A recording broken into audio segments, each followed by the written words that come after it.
Hello everyone and welcome back to another episode of Technically Unsure, where I'm not really sure what I'm doing technically. But I know something you don't. So today we are going to do something again, a reverse engineering / cybersecurity related topic, and it's going to be educational. Hope you guys enjoy this. If you guys enjoy this, I would know and I would hopefully create more videos like this. So that being said, the topic is actually one of my friends said something, asked a question. He's a cybersecurity researcher, but is not really experienced with Android and Android security, Android ecosystem, Android application development. So pretty much basically what he said was, when you want to develop an application for Android, you're going to be using Java or Kotlin. So it's like practically open source. So why there are so many malware in Android ecosystem and more malicious apps are getting discovered in the Google's Play Store versus like Apple's Store? That happens very rare. Let's just say, I don't want to start any Android versus iOS fights here, okay? Both are great. I like them both. I like Android more, but you do you, whatever you like, go for it. So here's the deal. It happens in the Android ecosystem. You will see more happening in the Google side and in the Android side. So yeah, he said like practically it's open source because you can decompile Java and Kotlin. So Google probably seeing actually almost like a source code. So why there are so many malware? So we are going to basically be talking about that. So in order to answer that, there are a couple of things I have to cover. So first of all, it's similar to the question why there are so many more Windows malware versus Linux or macOS. It just because Windows does have more malware doesn't mean Windows is more insecure, not at all. It just means that it is more targeted. It does have more users. So on that aspect, as you know, Android does have 3 billion users, devices. Okay, and you might even not notice it in many devices that you buy that comes with some sort of operating system on it. It's using Android. Like if you have one of those DJI controllers with a screen and everything, it is the OS that you see in there, and internally it's an iOS. If you look at like car entertainment systems of certain car models, it's all based on Android. So Android does have a 3 billion targets basically for malware developers versus Windows is like 1.5 billion. iOS is 1.3 billion. Okay, so just based on that, it is more,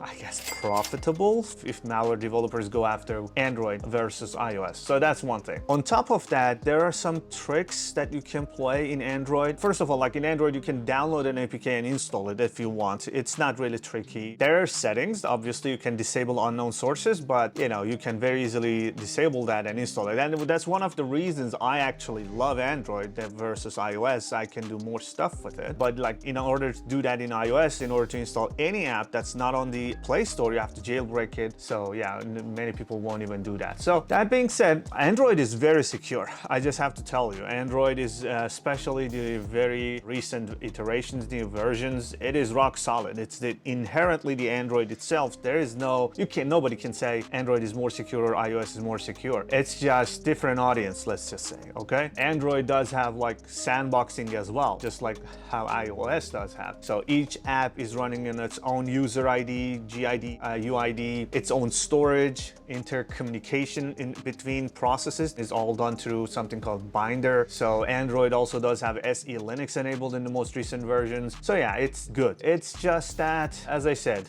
because of being so much more development friendly, let's say, it's more permissive in terms of things you can do in Android, and also because of 3 billion users, yes, you get more malware. And there are a lot of ways that malware developers can hide the malware, the malicious code, in an application that looks okay, looks innocent. And I'm going to cover a couple of things that you might think just because it's Java or Kotlin, it's just open source practically, as my friend said. It is not. So first of all, I will tell you this. You can get an Android application, decompile it, and if it is using, you know, one of those obfuscators and encryption, obfuscation, all those stuff, and reflection, you know, it's going to look so much like a garbage on the screen. You will not understand anything about it. Every single function call, class names, they are all mangled, and they will use like Unicode characters in like JADX GUI. You will see \u and whatever, right? You won't see anything. There are some tools that does that level of obfuscation and encryption, so makes the life of a reverse engineer, and it's much harder. Okay, so don't just assume because it's open source, practically you see everything. It's not even close, okay? And And Android, it's a little bit different. So when you write a code in Android, it is first compiled to class file, .class, right? So you get a bunch of .classes first, and then it's dexed, it's dex, dexed, which is using like D8 application, I guess, D8 command, whatever. And it is used to be dx, now it's D8. And then finally, you can use R8 to minify the code. And then finally, everything all together, in addition to Android manifest and the resources and everything, these are all packaged and bundled into an APK file. An APK file is practically a zip file, okay? So it's a zip file that contains the manifest, that contains the resources, and contains these classes that we just talked about that are dexed, okay? So when you're reverse engineering an Android application, you decompile the dex files and you get the Dalvik bytecode, and then you can convert those class files, .classes files, which is smally code, to Java files, right? So Java decompile Java files, and then you will see source code. It's going to, again, not going to look like what developer wrote the code. It's not going to look like what it was pre-compilation and all that. But if they didn't use a lot of obfuscation and encryption, you can kind of see what's going on. But that's not the problem. As I said, the problem is, first of all, Google is not forcing developers to disclose and publish and share their source code, right? So you can upload an APK, it's completely compiled, and it can be obfuscated, encrypted, mangled, everything. Google will not say, okay, I'm not going to accept this just because it does have so many encryption, obfuscation, and all that stuff. Yeah, you can't do that. You can't also force people to share their source code for every application they want to publish. So it's challenging. It's not as easy as you might think. You get the code, find the malware, why are you allowing these to happen? And in addition to that, there is also, in Android, there is something called NDK, right? Native Development Kit. So in NDK, you can literally write C++ Linux binaries, like it's literally ELF file. It's a compiled native ELF library, Android/Linux library, and Android application can load that. They do that usually for the performance. Obviously, Java versus C++. C++ is much faster and it's more cross-platform. So Android allows you to write most of your code in C++ and NDK, and Java part will be just loading that NDK and start the application. But that's not the point of the application. I just want to show you how these like malware reverse engineering in general works. So let me share my screen, okay? So one of the things that I want to show you is actually how you can write a code that will dynamically get executed in Android ecosystem. If you want to do the same thing in iOS, it's a lot more restricted. They don't really let you just, like, for instance, download a string that is obfuscated and encrypted, decrypt it, get some bytecode and like binary file, and then arbitrarily just execute it. It is against Google Play Store policy to download a file and execute it, but if you hide it and Google does not detect it, technically you can do that. And you do that with something called DexClassLoader, and in short, we can call that DCL, okay? So it's a DCL, DexClassLoader, and you will be able to literally download a class file, a dex file, and compiled bytecode in a string. Obviously, you can encrypt that, and then in the runtime, after doing checks and conditions and making sure that nobody's watching, you can decrypt that and execute it using DexClassLoader. Let me show you what it looks like, okay? So let's just search Android 13 sample applications, GitHub. Okay, randomly, let's just go with this. I just want a sample application, okay? So we can go to downloads, clone this, okay? 13 samples. Yeah, so from these samples, I just want a sample Android application. I guess we can go with the nearby Wi-Fi devices, doesn't matter. So I'm gonna open up the Android Studio, and I have loaded the Android Studio, and I have loaded this application in Android Studio. I skipped the part where I installed Gradle and all that stuff, but this is the application. So if we go to the application and you go to Kotlin and Java here, you will see that this is the application, right? This is what was there in the GitHub project. Okay, so I loaded the sample application that we chose, ran nearby Wi-Fi devices, does not matter. So I had to do a little bit stuff with the Gradle and environment variable, doesn't matter. So if I now launch it, you will see in the emulator, there we go. So nearby Wi-Fi devices, it doesn't matter, that's not the topic. This is some Android application that we just found it online, okay? And it does stuff, it doesn't work, but it does stuff. It does have some UI, okay? Now, what we can do is,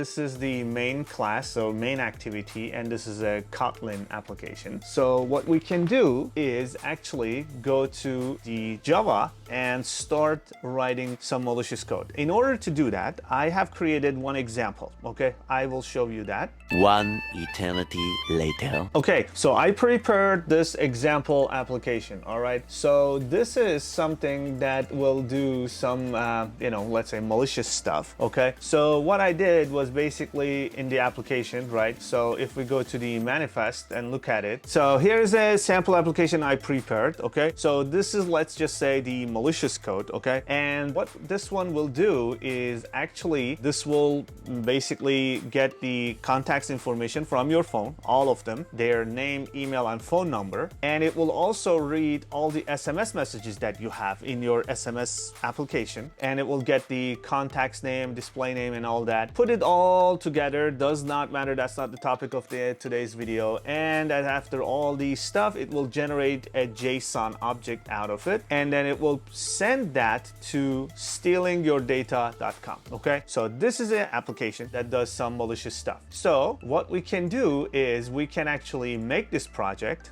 okay, and build it successful, and go to the project folder and go to the outputs and go to AAR, and here is what we just compiled, okay? What we can do is we can right here and extract, as I told you, APK, AR, these are all zip files, and now we have extracted, and we will get our classes.jar file, okay? Now what we have to do is convert this jar file to dex file, okay? And for that, I have to basically go to the folder where I have the D8. So that you all have it if you have installed Platform SDK and Android SDK, right? Okay, so this is my Android SDK. And as you can see in the documentation that was here, it says that D8 is included in the Android build tool. It's in Android SDK build tools and version, okay? So we go to the build tools and we can go to 35, the latest API. That's what my emulator is also using. And D8 is right there, okay? So I can start a command prompt right here, and I can bring that classes.jar file over there, or just put the path in there, doesn't matter. I will just do it for now. Okay, so here's what I'm gonna do. I'm just gonna say D8 release output lib.zip and classes.jar. So we run this and let's see what happened. Lib.zip, okay, and now I'm going to take that back to this folder, and if I extract this, you will see that this is just contains the classes.dex. So I can now encrypt, obfuscate, encrypt, or what I can do is I can encrypt this lib.zip, which is that contains the classes, right? I can get this lib.zip, okay, and encrypt it and hide it inside a JPEG that is in resources of my Android project. Now, what I can do is using a DexClassLoader, I can load this dynamically and on the runtime, and I will do that only after doing a lot of checks and conditions to make sure that I'm not running in some Google's test environment. Google's praying eyes is not on me when my application is running. So that's what a lot of malware developers do. They basically add a lot of checks and conditions, like time. If the application has been executed for 6 times at least, nobody's at Google going to start and stop and start and stop your application, right? You can check for geolocation. You can check for the SIM card. You can check for IP address using IP info and online API calls. You can add so many checks and conditions and obviously encrypt and obfuscate these. And only after every single check is done and you're confident that no one is watching, then and only then you will decrypt this lib.zip that is encrypted and placed inside some other file, or download it online from, let's say, GitHub. You can upload this into GitHub encrypted state, download it, decrypt it, execute it using DexClassLoader. How does that look like? Let me show you. Okay, so I quickly put something together. I just want to show you, obviously I'm not gonna show the whole thing and help the bad guys, but here's how it is. They know already how to do it, but I just want to show you how somebody can do this, right? Generally how it looks like, let's just say that. So you can create a background service, okay? And this is the sample application we just downloaded off of GitHub, right? And I added a simple XOR encryption encryption, right? XOR encryption. So you can have this or just not have this. And then you will be able to just replace this, okay? And this is the URL. Well, I'm downloading that zip file that is encrypted with AES, okay? And it's using AES ECB. You can use any other encryption. You can use CBC. It doesn't matter. These are not important. You will get that PNG JPEG file, extract the encrypted lib.zip that we created using D8, and then decrypt it, and then write that into your application folder. Doesn't matter, somewhere. Write it into temp, write it into payload, some PNG, right? I'm putting it into payload.png. So here's all you have to do after decrypting. So what you have to do is just use the DexClassLoader, get an instance of it in a variable initiated, and then path of the payload where you have it ready, you pass it to it, and then you load a class that is inside that Dex file. And then it will basically just, you can invoke the method that is in there and then run it. Okay, so this is one of the ways that you can dynamically load something that was not there originally in the application that you submitted to Android Play Store, and then suddenly now after all the checks and stuff you do this. On top of all of this, I totally forgot even to tell you about the things, the frameworks that you can use. Like one of those that are very much harder to reverse engineer is like the Flutter, right? When you write the application using Flutter, there's not much on the Java side, a lot is on the lib app, whatever, in the Flutter compiled code. So you have to analyze the Flutter snapshot, which is also very tricky, very hard to do. So it is not as straightforward as you might think. Just because you have the code, it means everything. I will also show you how it looks like in terms of like for a reverse engineer's perspective, right? So let's just look for Android malware samples GitHub. Okay, there are a bunch of repositories that contain these malwares, the samples. This is just a random one. I just clicked on it. I've never downloaded any of these. I don't know what I am expecting here. As long as they have a password is infected. Okay, so what we can do is we can literally just clone this. And by the way, I have disabled my antivirus. So if you want to do this, you definitely need that. And hopefully it's not big. Let's wait for it to finish. Okay, and now we go to that Android malware and let's open it up. Okay, I am not really familiar with any of these malware, but let's just find one that's interesting. I don't know. Banker spyware. Okay, I don't even know what DEC stands for, but let's extract that. Password was infected. Yeah, so this is, I suppose it's an APK file, but it just doesn't have an extension. So what you can do is load a tool. Example would be JADX GUI. You don't have to use it. There are other tools as well, but I use that. Yeah. Here is the JADX GUI. I am going to open it up. There you go. It's a simple tool, does all the decompilation and everything for you. So if we drag and drop this, hopefully it will decompile it. There you go. First things you always have to do is just going to the manifest file. Oh my God. And look at the permission. It is using like almost every single permission that's out there in Android. It's using it all. Calling phone, read phone state, system alert window, long story, call logs, reading contacts, writing contacts, record audio. It is obviously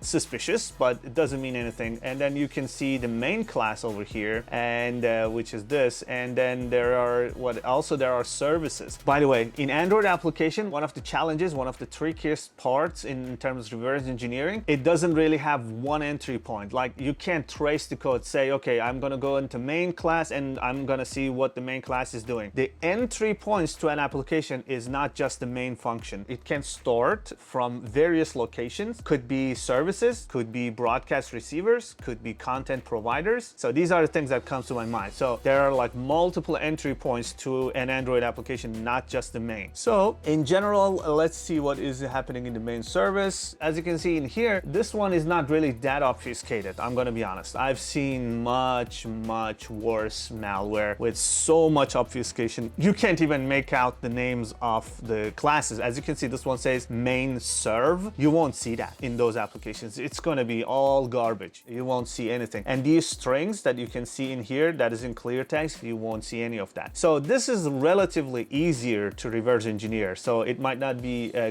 great example, but I just wanted to show you this is what the reverse engineer would see. And now you have to basically analyze. And as you can see, it kind of self-explanatory in this case. It is reading the call logs and probably reading it and then uploading it to the developers of the malware. So that's just, I wanted to show you a couple of things. This is JADX UI, how you do DexClassLoader, how you reverse engineer an application. That's generally how it looks like in Android ecosystem. Obviously, there are a lot more topics to cover, but I wanted to keep this video short, although it's again still very long. But hope you guys enjoyed this. Let me know if you want me to dig deep into any of these things that I just touched a little bit. I will do that as well. Thanks for watching. Let me know what you think in the comments below, and I will see you in the next video.